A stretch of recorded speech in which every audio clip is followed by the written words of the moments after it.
Don't touch that elevator. That's for staff, not janitors.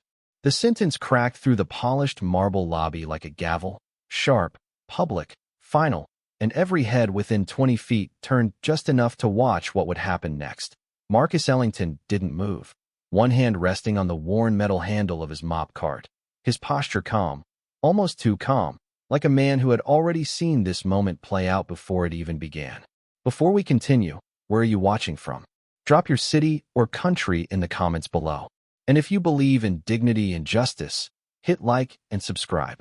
These stories spark change, and we're glad you're here. Now, back to Marcus Ellington. He wore a faded gray uniform, name patch stitched slightly crooked, work boots scuffed from days that didn't exist in his real life. But everything about him was intentional. Every thread, every crease, every quiet breath measured. Because 30 days ago, Marcus, CEO of Ellington Facility Group, a company valued at over $2.4 billion, made a decision no board approved and no executive understood. He would disappear inside his own system. No suit, no title, no recognition. Just a janitor.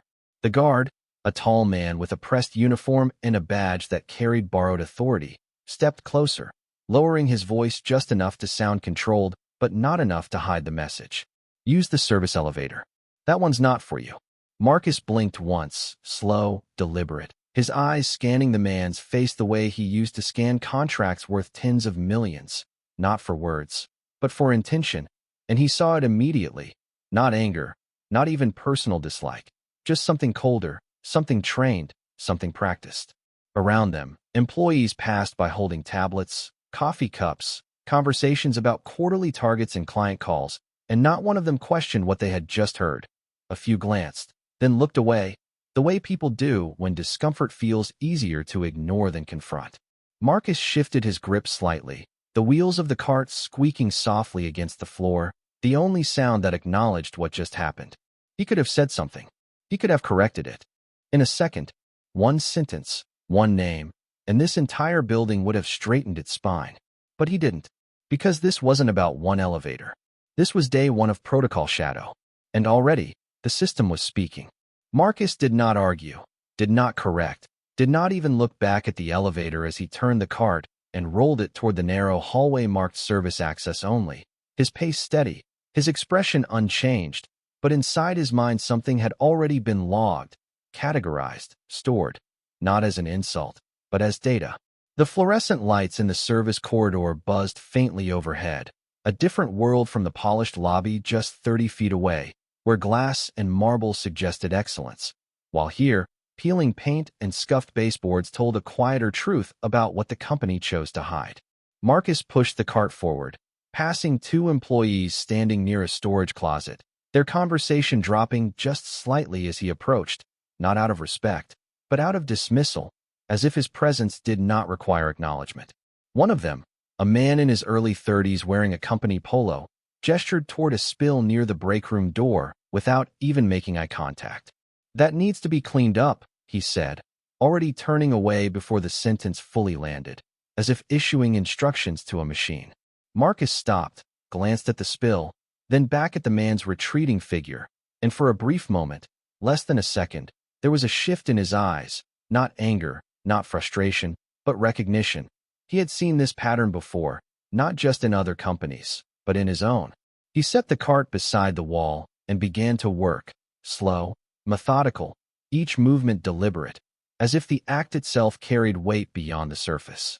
A few minutes later, a woman stepped into the hallway, heels clicking against the tile, her badge swinging slightly as she checked her phone. She paused when she saw Marcus, her gaze flicking from his uniform to the mop in his hands. "Make sure the executive conference room is ready by 9, she said, her tone clipped, efficient, practiced. Marcus nodded once. "It will be," he replied, his voice even, controlled, giving nothing away. She did not respond, already moving past him, already forgetting him. But Marcus did not forget her. He did not forget the tone, the assumption, the absence of basic acknowledgement. Because this was never about one person. It was about repetition, patterns, systems that revealed themselves not through one dramatic moment, but through 1,000 small ones that no one thought were being watched. As he finished cleaning the floor, He reached into the pocket of his uniform and pulled out a small, unmarked notebook, the kind no one would look twice at. He wrote one line, precise, clean, unmistakable. Day 1. Directive without recognition. Authority without accountability. He closed it, slid it back into his pocket, and stood there for a second longer than necessary, listening to the building, to the footsteps, the voices, the quiet hierarchy moving through walls and hallways like an invisible current. Then he picked up the card again and continued forward, deeper into the system he had built, now seeing it from the one place no report had ever captured before. By mid-morning, the rhythm of the building had settled into something predictable, almost mechanical, and Marcus moved through it quietly, observing not just what people said, but what they never bothered to say at all. Doors opened for some and not for others. Greetings offered selectively. Eye contact given like a privilege instead of a default. In the break room, a cluster of employees stood around the coffee machine, laughing about something that ended the moment Marcus stepped in, not because he interrupted, but because his presence did not qualify as part of the conversation. One man glanced at him briefly, then shifted his body just enough to block access to the counter, a subtle move. Almost invisible, but intentional. Marcus waited, not impatiently, not even expectantly, just present, as if giving the moment space to reveal itself. No one moved. No one acknowledged him. After a few seconds, he turned without a word and walked out, the silence behind him heavier than any comment could have been. In the hallway, he passed a young woman organizing files on a rolling cart, her movements quick, slightly nervous, like someone still learning where she fit within the structure. She looked up, their eyes meeting for a fraction of a second, and unlike the others, she did not look away immediately. Instead, she hesitated, then offered a small nod. It was not much, but in a system built on absence, even the smallest recognition carried weight. Marcus returned the nod, equally subtle, then continued walking, but he noted it, not in his notebook this time, but mentally, marking her as different, not because she did something extraordinary, but because she did something basic that others had chosen not to do. As the hours passed, the pattern deepened. Instructions came without names, tasks assigned without context, corrections delivered without respect. At one point, a supervisor stepped into the corridor, scanning the area before pointing directly at Marcus. "You missed a spot over there," he said, not asking, not confirming, just stating it as fact. Marcus followed the direction, checked the floor, and saw nothing out of place. Still, he nodded once and adjusted the mop. Not because the correction was valid, but because the reaction mattered more than the moment. The supervisor lingered for a second, as if expecting resistance, then left when none came, unaware that what he had just tested was not compliance, but character. Around noon, Marcus stepped into a supply room to restock cleaning materials, the shelves half-organized, labels mismatched, a small sign taped crookedly to the wall listing inventory procedures that clearly no one followed. He reached for a box of gloves when two voices echoed from the hallway just outside. "They keep hiring people like that," one said, low but not low enough, "and then wonder why things slowed down." The second voice responded with a short laugh, not loud, not exaggerated, but comfortable, like agreement required no effort. Marcus did not react immediately. He stood still, the box in his hand, the words settling into the air around him. Then, slowly, he placed the box back on the shelf, adjusted it so it aligned perfectly with the others, and took a breath that never showed on his face. This was not new. That was the point. This was not one moment. It was a pattern repeated so often that it had become invisible to the people living inside it. Marcus stepped out of the supply room, pushing the cart forward again, his pace unchanged, his expression controlled. But inside, the outline of something much larger was beginning to take shape. Not just a problem, but a structure, not just individuals, but a system that had learned how to operate without ever being questioned, until now. By early afternoon, the building had stopped pretending to be neutral, the patterns no longer subtle, no longer isolated, but layered, consistent, and quietly reinforced by the people who moved through it without question. Marcus felt it in the way tasks were distributed, in the tone of voices that shifted depending on who they spoke to, in the invisible line that separated who belonged and who merely functioned. He turned into a corridor leading toward the executive wing, the carpet softer, the lighting warmer, the air carrying that faint scent of polish and control, and just as he approached the glass doors, a voice cut through from behind him. "Hey, you cannot go in there." Marcus stopped, turning slowly to face the man in a navy blazer, badge clipped neatly at his waist, posture firm with borrowed authority. "That area is restricted," the man continued, stepping closer, his eyes scanning Marcus from head to toe as if confirming something already decided. Marcus nodded once, calm, steady. "I was asked to prepare the conference room," he said, his tone even, offering information without challenge. The man frowned slightly, not convinced, not interested in being convinced. "Then someone else can do it. Use the service entrance next time." There it was again, not just instruction, but redirection, a quiet reinforcement of where Marcus was expected to exist. He held the man's gaze for a second longer than necessary, not confrontational, just present, then turned and walked back the way he came, the cart wheels echoing softly behind him. But this time, someone noticed. The young woman from earlier, the one organizing files, stood near the corner, watching the exchange unfold with attention that did not belong to someone uninvolved. As Marcus passed her, she hesitated, then spoke, her voice low but clear.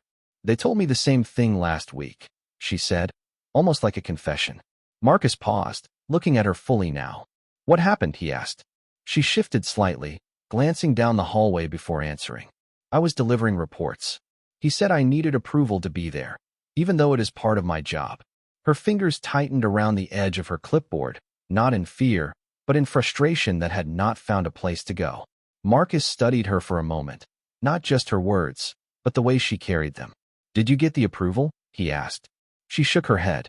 "No, I just stopped going up there." The answer hung in the air between them, heavier than it should have been. Marcus nodded slowly, absorbing it, adding it to the growing structure in his mind, each piece connecting to the next with quiet precision. "Thank you," he said, simple, direct, and for the first time that day, she did not look uncertain. She met his eyes and nodded back, something steadier forming in her expression. As Marcus moved on, the hallway seemed narrower, the system clearer, no longer hidden behind isolated moments, but exposed through repetition, through consistency, through the quiet acceptance that had allowed it to grow unchecked. He reached into his pocket again, pulling out the notebook, flipping to a clean line, and writing with the same controlled precision as before. Restricted access applied selectively. Authority enforced without verification.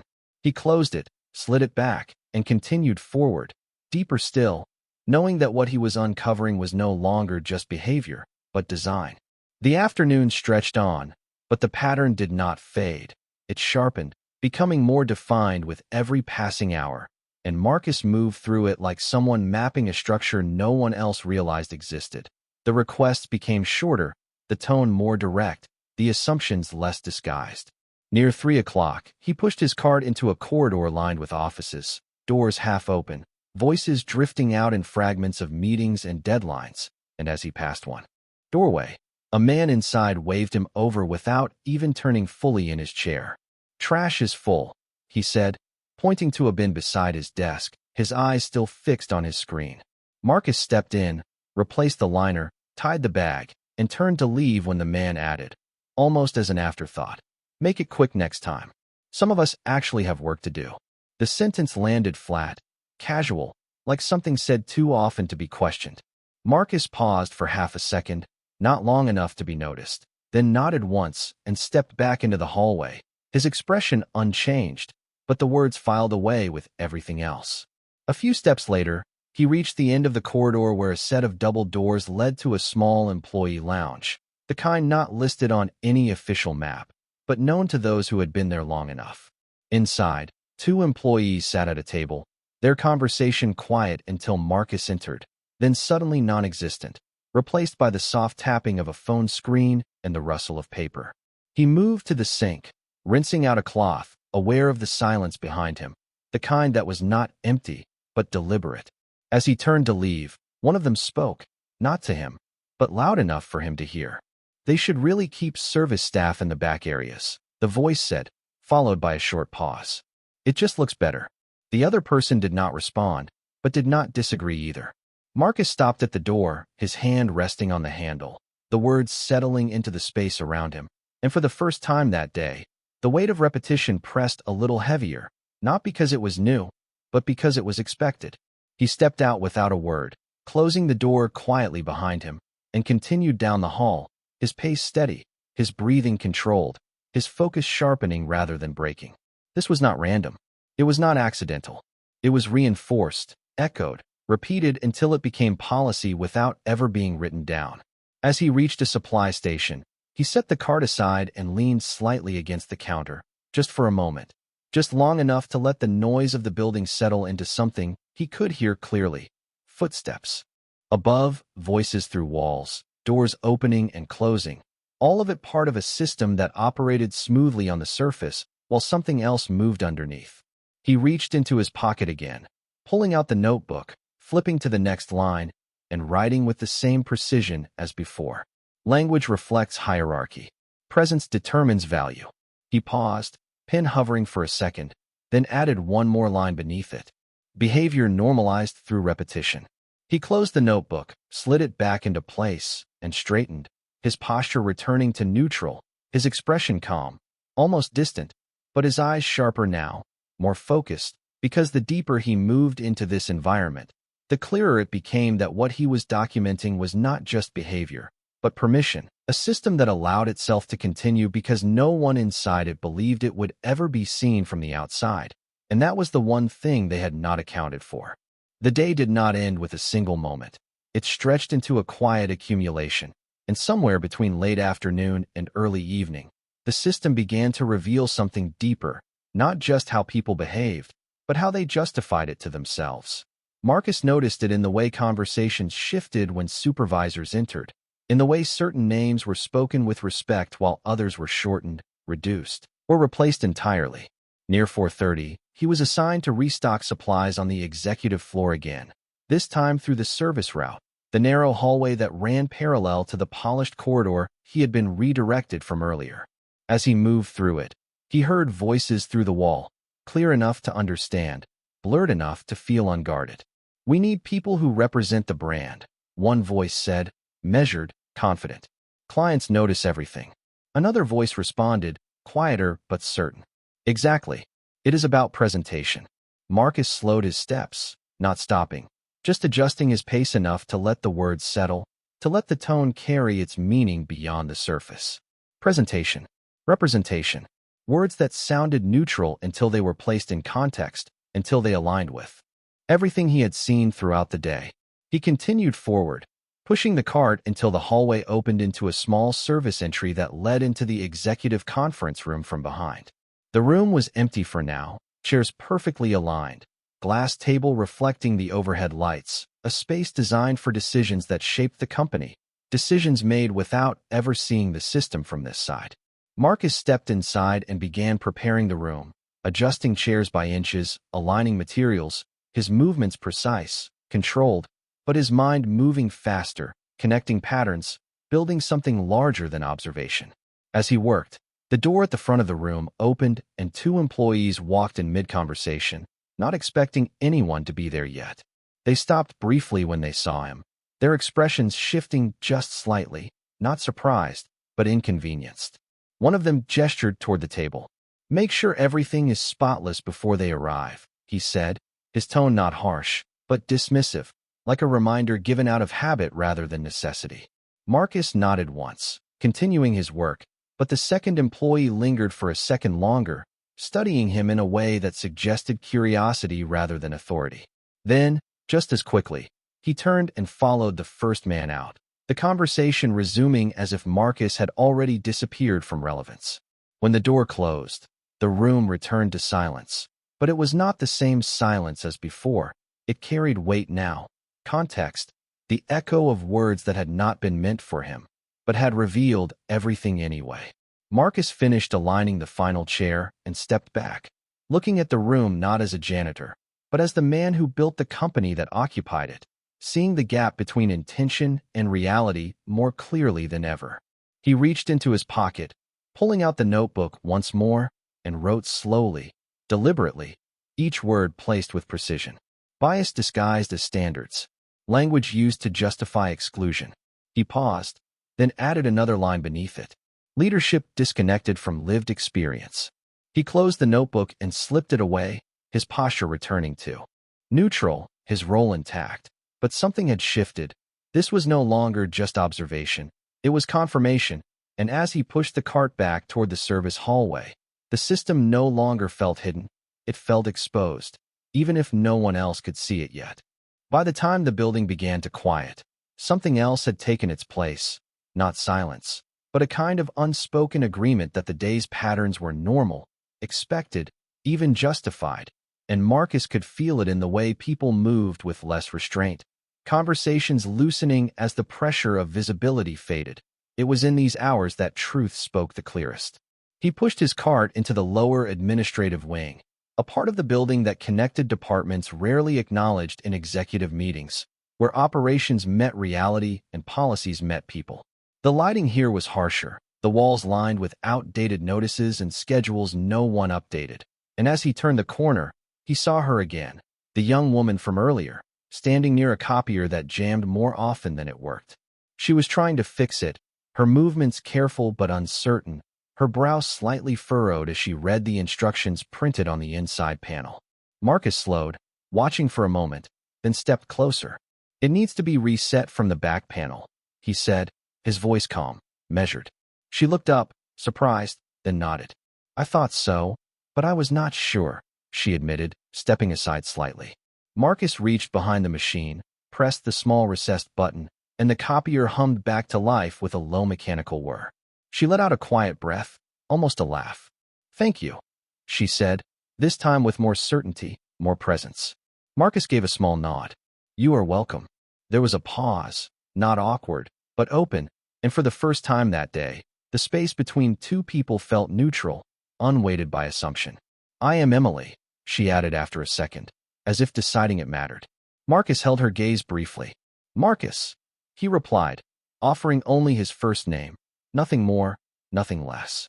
She did not question it, but something in her expression shifted, as if she recognized something she could not yet define. "They do not make it easy here," she said quietly, glancing down the hallway before continuing. "Not if you are new, or if you do not fit." The sentence trailed off, but the meaning did not. Marcus studied her for a moment, seeing not just frustration, but awareness, the kind that comes from noticing patterns others pretend not to see. "What have you noticed?" he asked, his tone steady, inviting but not leading. Emily hesitated, then spoke carefully. "It depends on who you are. Some people get guidance. Others get watched." She paused, then added, "And some get ignored until something goes wrong." Marcus nodded slowly, the words aligning with everything he had already documented, but hearing them from someone inside the system, someone without power, gave them a different weight. "And what happens when something goes wrong?" he asked. Emily looked down at her hands, then back up. "It is never about the mistake," she said. "It is about who made it." The hallway seemed to narrow for a moment, the air heavier with the clarity of what had just been said. Marcus let the silence sit, not rushing to fill it, because moments like this did not need explanation, they needed recognition. Finally, he spoke again, his voice even, but carrying something deeper beneath it. "Keep noticing," he said. "It matters."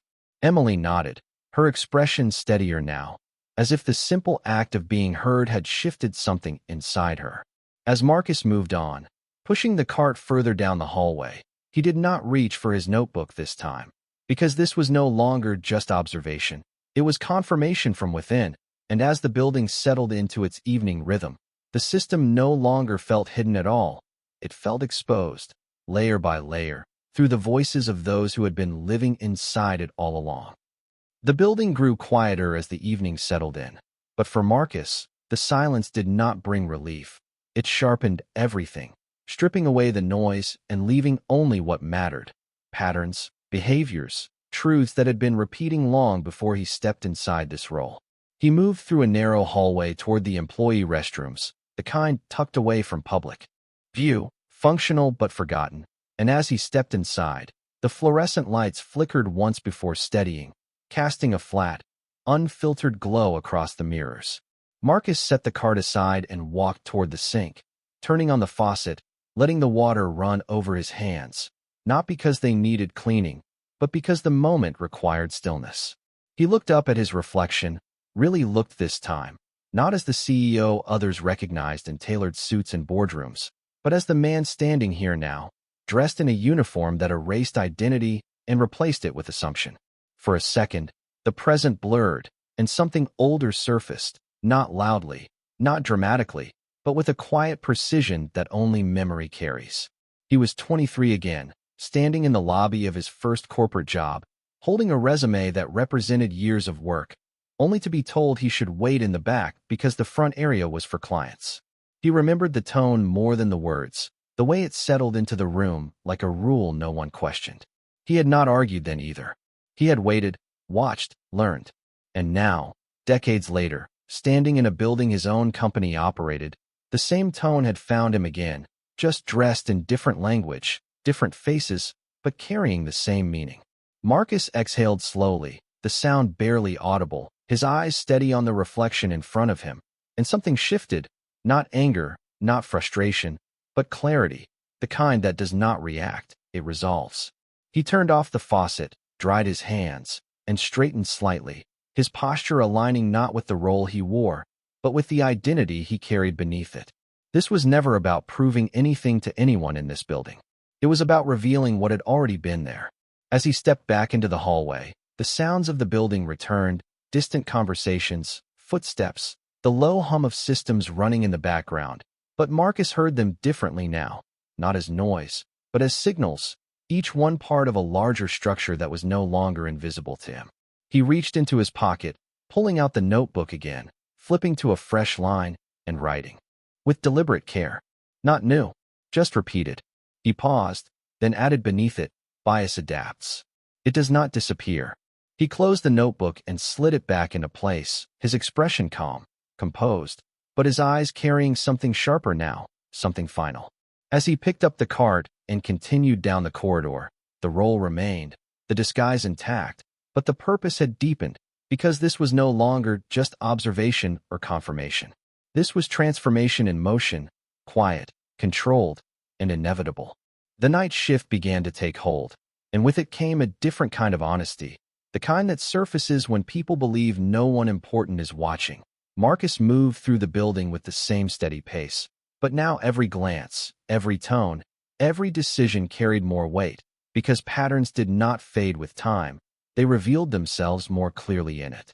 He pushed his card into a section near the operations office where supervisors often gathered after hours, the door slightly open, voices low but unguarded, and as he passed, one sentence slipped through the gap like it had been waiting to be heard. "We just have to be careful who we put up front," a voice said, measured but firm. "Clients notice." Another voice responded, quieter, almost thoughtful. "It is not about skill. It is about fit." Marcus did not slow this time, did not pause, but the words followed him down the hallway, settling into place with everything else he had already documented. Fit, presentation, standards, different words, same structure. He turned into a storage room and closed the door behind him, not abruptly, not dramatically, just enough to create a space where the outside noise softened. Inside, shelves lined the walls, supplies stacked unevenly, labels faded from overuse, and for a moment, Marcus stood still, letting the quiet settle around him. Then, slowly, he reached into his pocket and pulled out his phone, a device no one had questioned because no one believed it mattered. He opened a secure application, one designed not for convenience, but for precision, and began reviewing what he had already captured over the past hours: audio fragments, timestamps, notes cross-referenced with locations and names, each piece small on its own, but together forming something undeniable. He did not rush. He did not react. He verified. Every detail aligned.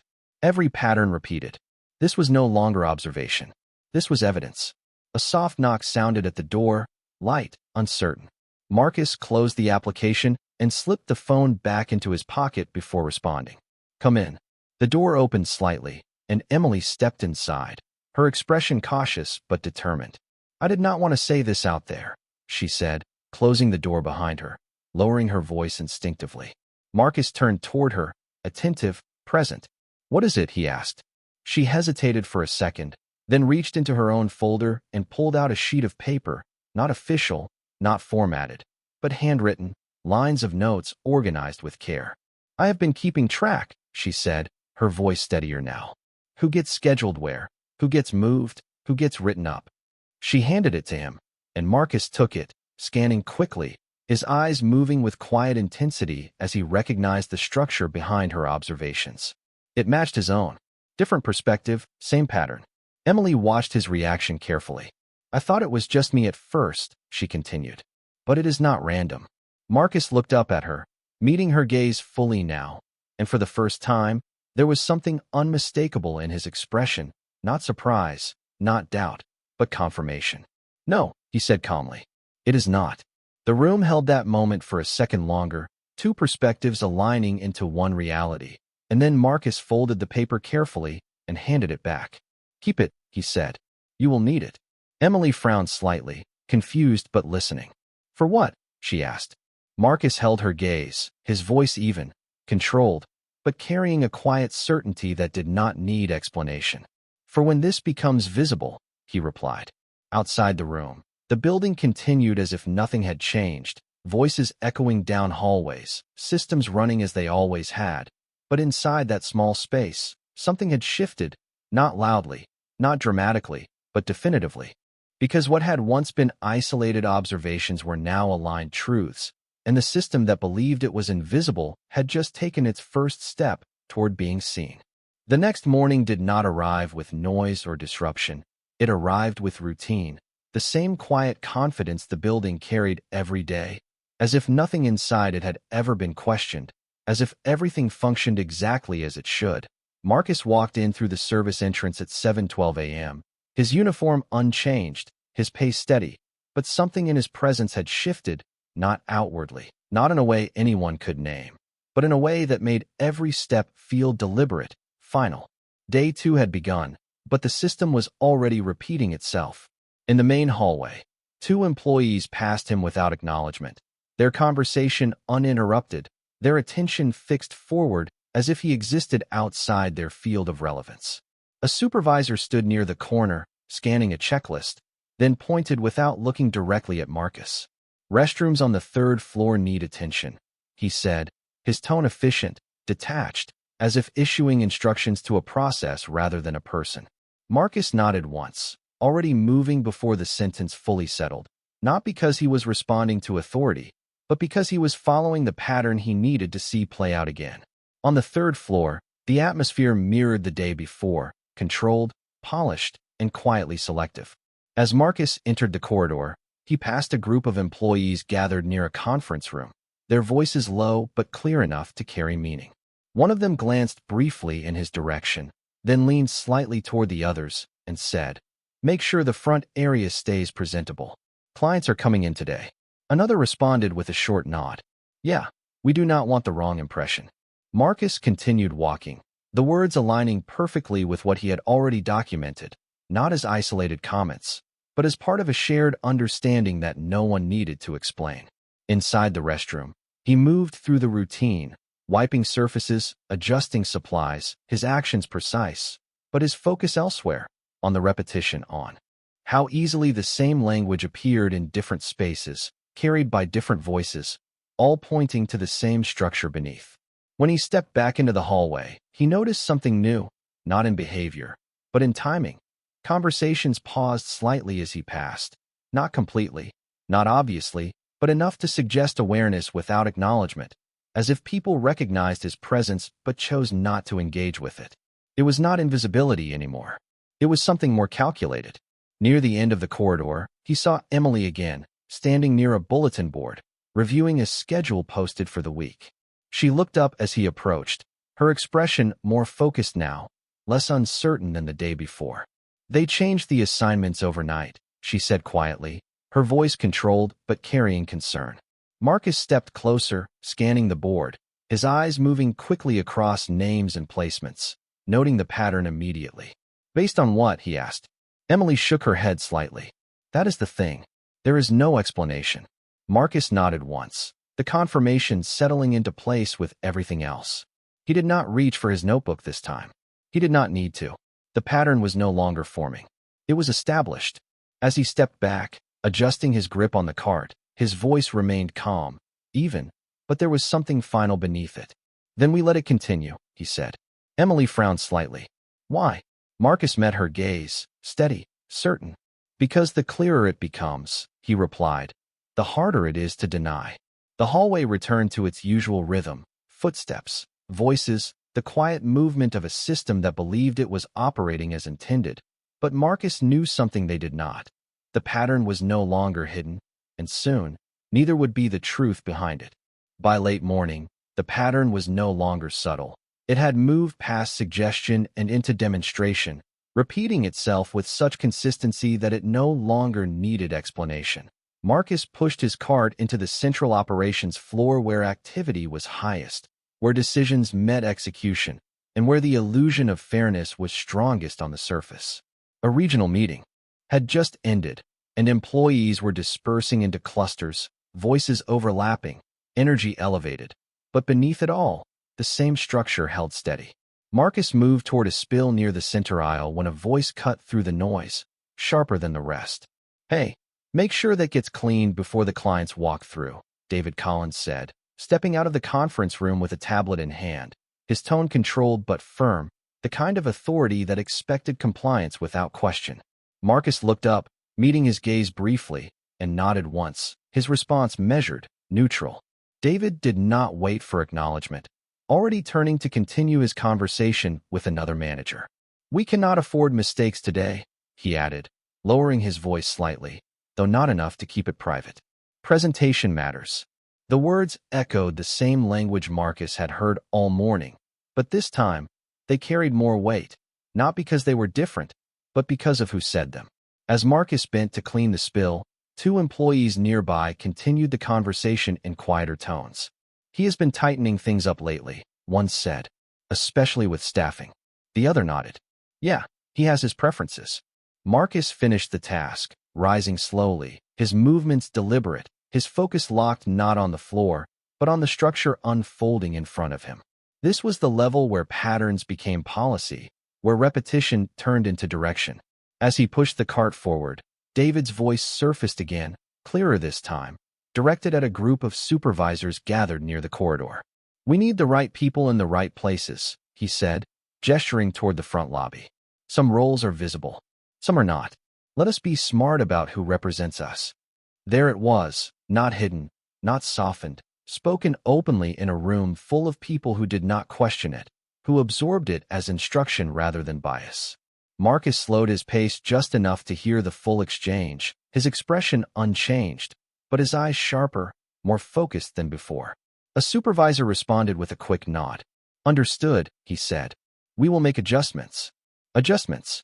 The word settled heavily, aligning with everything Marcus had already documented, everything Emily had confirmed. This was no longer behavior. This was execution. As the group began to disperse, David's gaze landed briefly on Marcus again, lingering for a second longer this time, not recognizing him, but assessing him, placing him within the hierarchy he believed in. Then he turned away, already moving on, already done with the moment. Marcus stood still for half a second after the room cleared, the noise fading back into the background, the system continuing as if nothing significant had just been said. Then, slowly, he reached into his pocket, pulling out his phone again, opening the same secure application, and reviewing the recordings from the last few minutes. The audio was clear, the language unmistakable, the pattern complete. He did not react outwardly. He did not pause the workflow. He simply saved the file, labeled it with precision, and closed the application. This was the moment the pattern crossed a line, from observation into undeniable proof, from repeated behavior into documented intent. As Marcus resumed moving through the floor, his pace steady, his role intact, something had shifted permanently. The system had revealed itself fully, and it had done so in its own words. The moment did not announce itself with noise. It arrived in the same controlled rhythm the building had carried all day, but something beneath it had shifted, something final. Marcus pushed his cart into the executive conference room just minutes before the next leadership meeting was scheduled to begin. The same room he had prepared before, the same polished table, the same aligned chairs. But this time, the space felt different. Not because it had changed, but because everything that had happened outside of it was now about to enter. He adjusted the last chair, then stepped back, positioning himself near the wall, silent, present, exactly where no one would question him being. One by one, they entered. Managers, supervisors, and then David Collins, walking in with the same composed authority, tablet in hand, eyes scanning the room without ever truly seeing it. Conversations began. Immediately, low at first, then rising as more people took their seats. "We need to tighten front-facing assignments," David said, setting the tone before the meeting had even formally started. Clients noticed details. "We cannot afford inconsistencies." A few heads nodded. One voice responded, "We have already started making adjustments." Marcus stood still, his gaze steady, his presence unacknowledged, but his attention locked on every word, every tone, every assumption spoken as strategy. Then David continued, more direct now. "Let us be clear. Some roles require a certain look, a certain presence. That is not discrimination. That is business." The room did not react with shock. It responded with agreement, subtle nods, quiet affirmations, the kind that reveal not just acceptance, but alignment. Marcus did not move. He did not interrupt. He reached slowly into his pocket and pulled out his phone, his movements small enough to go unnoticed, his timing precise. He tapped once, activating the live secure channel that had been waiting for this exact moment. Somewhere outside this room, executives at the highest level of the company were now listening in real time. The conversation continued, unaware. "We are not saying anything wrong," David added, leaning slightly forward. "We are just being realistic about who represents the brand best." Marcus let the words settle, let them repeat, let them confirm everything that had been building since the first moment he stepped into this building. Then, slowly, deliberately, he stepped forward. Not quickly, not dramatically, just enough to shift the room's attention. Chairs stopped moving. Voices cut off mid-sentence. Eyes turned toward him, confusion first, then irritation, then something else that had not yet found a name. David looked up, his expression tightening slightly. "Can I help you?" he asked, his tone controlled but edged with impatience. Marcus held his gaze, calm, steady, unshaken. "Yes," he said, his voice even, carrying clearly across the room without force. He paused, just long enough for the silence to take hold, for every eye to settle on him fully. Then he continued, "I just needed to hear that clearly." The room did not understand yet. Not fully, but something in the air shifted, something subtle but undeniable. Marcus reached into his pocket again, this time not for the notebook, not for the card, but for something else entirely. And for the first time since he walked into this building, he did not look like he belonged to the system. He looked like he was about to change it. The silence held for a fraction longer than anyone in the room expected, the kind of silence that does not come from confusion alone, but from something deeper, something shifting beneath the surface. Marcus stood there, no longer just part of the background, no longer invisible, and David Collins' expression tightened as he straightened in his chair. "This is a closed meeting," David said, his tone sharper now, trying to reassert control, to restore the order he believed had been interrupted. Marcus did not move. He did not raise his voice. He simply reached into his uniform pocket and pulled out a slim black card, placing it gently on the glass table in front of him.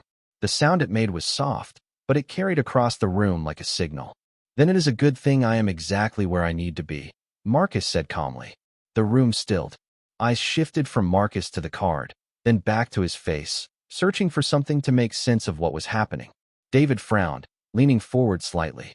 "What is this supposed to be?" he asked, the confidence in his voice beginning to thin.